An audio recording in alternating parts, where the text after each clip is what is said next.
Finally got a window to do some spraying this morning.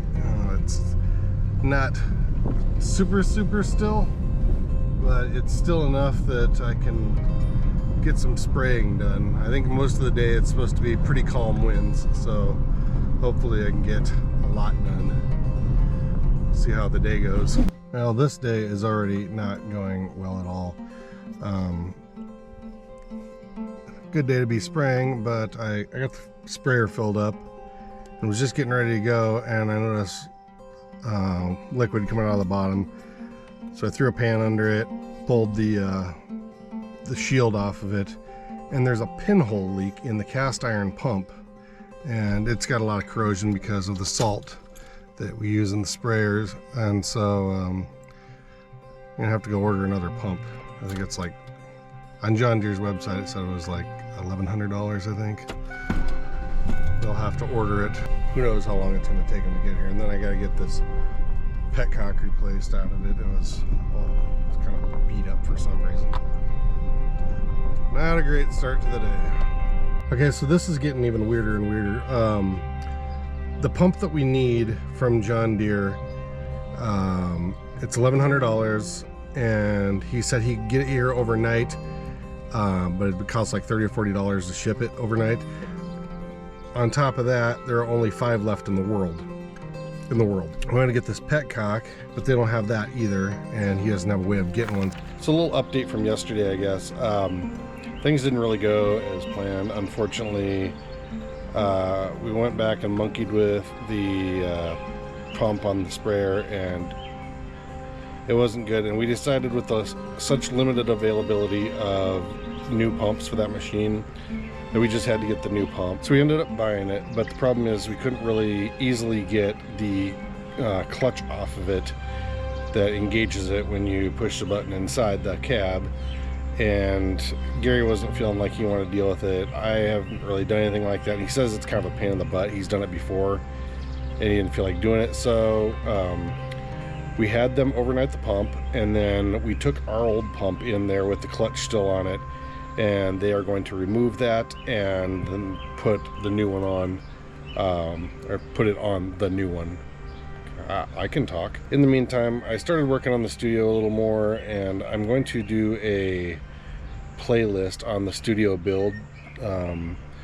It'll just kind of appear when it appears. I don't know that I'm going to necessarily send out any alerts or anything, but I kind of want to track the progress and do a before and after to see what it looks like. I was also going to go out and mow this morning, but the grass is so tall and it's humid, so when you walk through, you still get your shoes wet.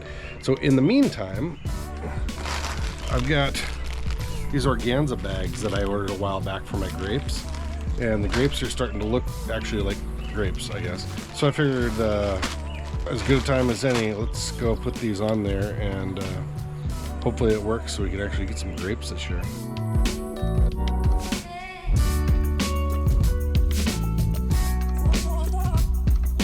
So here's what they look like. They're just a little decorative bag with a drawstring at the top. I rewatched the video of the guy who originally posted this on YouTube. I'll try and, if I remember, I'll put a link down there. But we're just gonna put these over each grape cluster and cinch it up.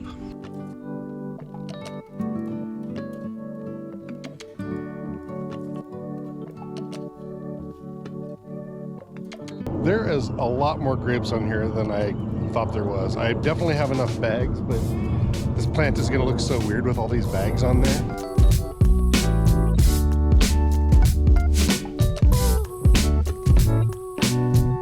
All right, well, I think these organza bags are actually going to work pretty well. May look a little funny, but if it makes it so that I can eat the grapes, that's totally fine, totally worth it. Well, we just got the call from John Deere, and our pump is done and ready.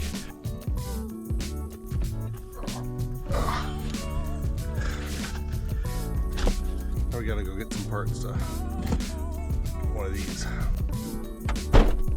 All right, let's see if we can get this little plumbing piece. Morning, everybody. Kind of abrupt end of the video yesterday. Sorry about that. Things got very hectic, and when we were able to go, I just went. So I got that field sprayed yesterday and got that all taken care of. I have the planter. I have the sprayer still full from yesterday. I was short maybe, I don't know, 30 gallons or something. And so I'm gonna drive over to another field and see if I can't knock that one out today. I have my glasses in the sun. It's early in the morning, so the sun is in the wrong spot here. So yeah, it's steamy so far, and I think it should be a good day for spraying some weeds. I'm on a banana diet today apparently because I bought too many bananas and they're going bad. And then I dropped them off the counter, so they all got bruised and gross. So it's banana day, I guess. I love mornings like this at the farm though. Gary just mowed the lawn and it looks beautiful. And it's just calm and peaceful. I'm looking. One thing I did forget to get when I was at John Deere yesterday was a gasket for the sediment bowl on the 4440. That's the tractor with the forks in the bucket we use a lot. The gasket went to hell a while ago. I don't really know when, but we have to shut the fuel off every time you're done using it. I was gonna do that yesterday, but I got so flustered while I was running around trying to get stuff and trying to find that plumbing fitting. I think I picked up every piece of plumbing in that building, and I'm like, do you have these? She said, well, it says we have 4 of them. I don't see any of them. She's like, yeah, there's 4. I'll look in back, and they're running back, and then we came out and someone had picked them up and put them in a different bin because what people do, I guess. I think I picked up every single piece of plumbing they had in there, but we found what we needed, and everything's good though. So time to go do some spraying.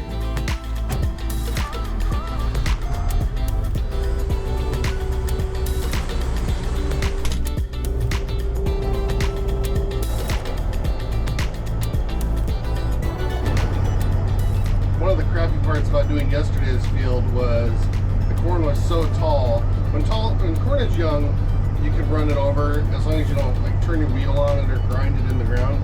You can drive over it and it'll stand back up, and it's no big deal. That corn yesterday was tall, and so a lot of it, when I turned around, what I drove over was never coming back, and that was hard to see, but it had to be done. Today, this corn is it's tall, but it's not that bad, and I think we'll be okay.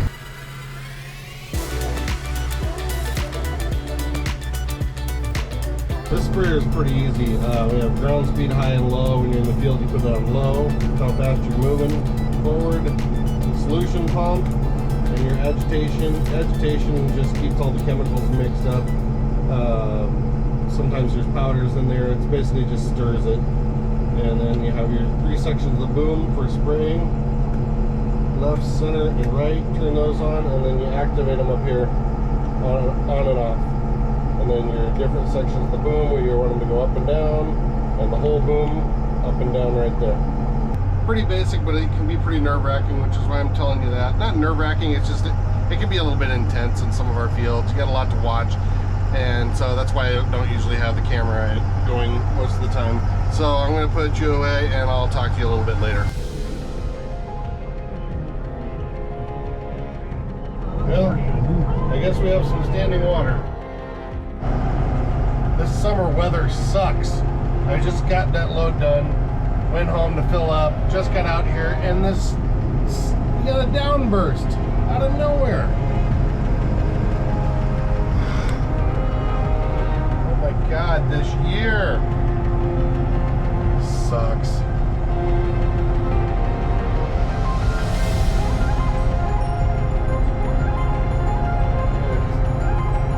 Well, I guess we're headed back home. Okay, this is how isolated that storm is. I'm 2 miles north of there, and you can tell they got water, but not like they did over there. I mean, it's mostly dry. At the farm, it'll probably be dry. Just the way the luck has gone this year, everything gets f***ed up. Depressing as shit. Back at the farm, didn't even rain over here. I guess they got a little sprinkle, but barely even made the ground wet. Okay, well, I just talked to Gary to get some advice on what to do here. It's gonna be too wet to spray over there right now. You need like a 4-hour window before it gets rained on after you spray with that stuff. So we're probably gonna have to do a little bit of respraying. I'm gonna go home and then come back in like 2 or 3 hours. We have rain coming in again this evening at like 7 o'clock. But if that little blast, if the sun will come out and the wind will come up and dry just a little bit, the ground might be a little bit muddy, but I can get through. But if that'll happen, then see, now there's no wind. This weather. But if that happens, then I can maybe slap some in this afternoon and then just get it done and hope the rain comes in late, because otherwise we have to wait another week to get sprayed, and that's going to be way too late. And it's just, you're damned if you do, you're damned if you don't. We looked at the weather channel, and literally there was just like one little red and yellow dot that passed over the field that I was working on, and like, yeah, we're back into the rain here now, and it's still dry at the farm. We're like 2 miles away from each other. Still get, that's that storm that went through, a little downburst. It's over there, probably, I'm gonna guess 5 miles now. It came out of that way. There's a little bit up by the top of that tree. There's a little part where it's raining down there. That's towards the farm. You can see sun off there on that hill over there. So I'm gonna drive over there and take a look at it. We gotta get this sprayed. We cannot wait another week. This is just ridiculous. This should be done. Well, I just checked. It's probably not 100%. There isn't anything 100% about this year, except for the fact that it's gonna be messed up. So we're gonna give it a shot. All right, spraying the corn is done. We actually went back and reread the label on the new product that we're using, and it's steadfast after only an hour for water instead of 4. So that's good. It got a little bit windy at the end, but out in the middle of nowhere, it's not spraying anybody else's stuff, obviously, but I think I got decent coverage, and that step is done. Then it'll be bean spraying. It just never ends, it seems like sometimes. That's good. Fair price. It's good to get it done with.